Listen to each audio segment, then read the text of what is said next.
मुझे अल्ताफ हुसैन साहब का वो वक्त याद आ रहा है जब वो बयान देते थे और उसके बाद उनकी पार्टी मेंबर्स कुछ भी करके उसको डिफेंड करते थे। अब उस तरफ तो हालात ना ले जाना, जो गलत बात है कम से कम जबान को तो कंडेम करें कि हाँ ठीक है एवरेज प्लेयर कह देते शायद इस पे बात ही ना होती। अच्छा आपका, अच्छा यार ये अगर एवरेज प्लेयर कहते तो ठीक है, टीचर किया तो बुरा है। जाहिर सी बात है, एक लफ्ज जो है वो गलत है। ठीक है, आपकी इंटरप्रिटेशन है, ठीक है, एवरेज कह लेते, एग्रीड। तो शायद इतना बड़ा इशू भी ना बनता ना फिर आप कह सकते थे, कोई मसला नहीं, मेरे ख्याल में तो इशू ही नहीं है, क्या प्रॉब्लम है। आगे कोई सीरियस बात करें। नहीं, मैं उस पे सीरियस बात पे भी आता हूँ, ये बड़ी सीरियस बात है क्योंकि सुबह से इस पे बात हो रही है। कोई नहीं आता है, बेचारा मौज लगी हुई है ना, तारक फजल साहब वगैरह अपने ऐसे जरा दिन गुजार रहे हैं। ये पीटीआई का मीडिया सेल तो नहीं डिसाइड करेगा कि इशू क्या है या नॉन इशू क्या है। मीडिया ने इस बयान को सुनते साथ बना लिया इशू और ये इशू बन चुका है। शुगल है ना, सॉरी से, लेकिन ये आप नहीं डिसाइड करेंगे। इमरान खान ने कहा ना शुगल हो गया, और क्या इमरान खान ने कहा तो इसलिए जरा अच्छा पूरा दिन लग गया। बदतमीजी वाली बात की ना उन्होंने, बदतमीजी वाली बात ही नहीं है, बात इस तरह के लफ्ज इस्तेमाल कर रहे हैं। भाई आप जैसे मैंने आपको कहा कि अगर दादा अबू कहें कि काका तो वो बदतमीजी नहीं है, छोटा कहे तो बदतमीजी है। ये तो कॉन्टेक्स्ट है जिसमें बात हो रही है।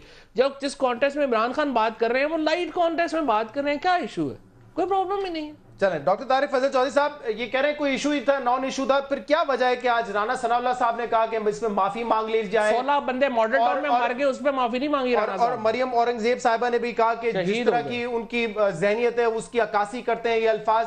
क्यों इतनी तनकीद कर रहे हैं फिर आप लोग, अगर ये इशू ही नहीं है फवाद चौधरी साहब के मुताबिक? हाँ, बिस्मिल्लाहिर्रहमानिर्रहीम। देखिए, गुजारिश है कि इस इशू के ऊपर कोई पाकिस्तान मुस्लिम लीग नून तनकीद नहीं कर रही, ना हमने कोई इशू बनाया है। बात साहब जरा पार्टी में नए आए हैं, लिहाजा इनका अपना एक स्टाइल भी है, आपको पता है माशाल्लाह बड़ी महारत रखते हैं पार्टियों को डिफेंड करने की। मैं पुराना इनके साथ आ रहा हूँ टीवी टॉक शोज में। मैं अभी 8 से 9 बजे एक प्रोग्राम में था जिसमें शाह महमूद कुरैशी साहब तशरीफ लाए थे। शाह महमूद कुरैशी साहब ने बाकायदा प्रोग्राम में माफी मांगी है। माफी मांगी है, बिल्कुल माफी मांगी है। आरिफ अलवी साहब माफी मांगने की बात कर रहे हैं इमरान खान साहब के इस कमेंट के ऊपर। मैं उस वक्त मौजूद था वहां पर जब ये बात हो रही थी, मुझे कॉन्टेक्स्ट पता है किस में बात हो रही थी। अलवी साहब को और शाह साहब को चाहिए था कि वो पहले कॉन्टेक्स्ट पता करते कि क्या हुआ क्या नहीं हुआ। अगर उन्होंने माफी मांगी है, जो ये बता रहे हैं गलत मांगी है, नहीं मांगनी चाहिए थी,